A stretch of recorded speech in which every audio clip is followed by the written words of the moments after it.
la prise en charge chirurgicale d'une gynécomastie, il faut faire attention de ne pas la proposer trop tôt aux patients. Comme je vous l'ai dit, la glande mammaire se développe à l'adolescence liée aux hormones et il faut finalement la sortie de la puberté chez l'homme pour que les taux d'hormones redescendent et que cette glande mammaire puisse se résorber d'elle-même. C'est vrai que chez les jeunes hommes avec des développements très importants, on peut le faire, d'ailleurs des demandes fortes à partir de 16 ans, 17 ans.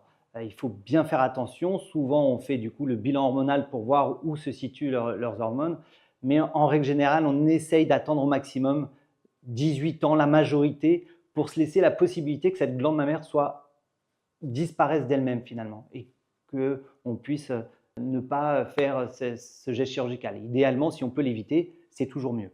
Donc 18 ans, ça me paraît, voilà, parfois on le fait un peu plus tôt quand les gens sont très gênés avec des glandes mammaires très importantes. Jusqu'à quel âge après? Finalement, c'est le patient qui le décide. Il n'y a pas de règle particulière. On pourrait se demander pourquoi à 40 ans, 50 ans, 60 ans, on perd une gynécomastie. Les choses de la vie font que de temps en temps, on n'était pas gêné à 20-30 ans, où on avait autre chose à faire ou d'autres priorités. Aussi parfois avec la prise de poids, ça augmente un peu ce volume et donc les gens deviennent un peu plus gênés alors qu'ils étaient moins gênés avant. Il n'y a pas de limite d'âge par rapport à la prise en charge d'une gynécomastie.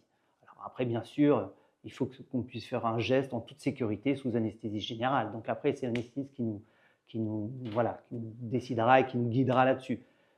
Il y a un âge où il ne faut pas le faire trop tôt, mais après, c'est vraiment en fonction du gène et de la demande des patients.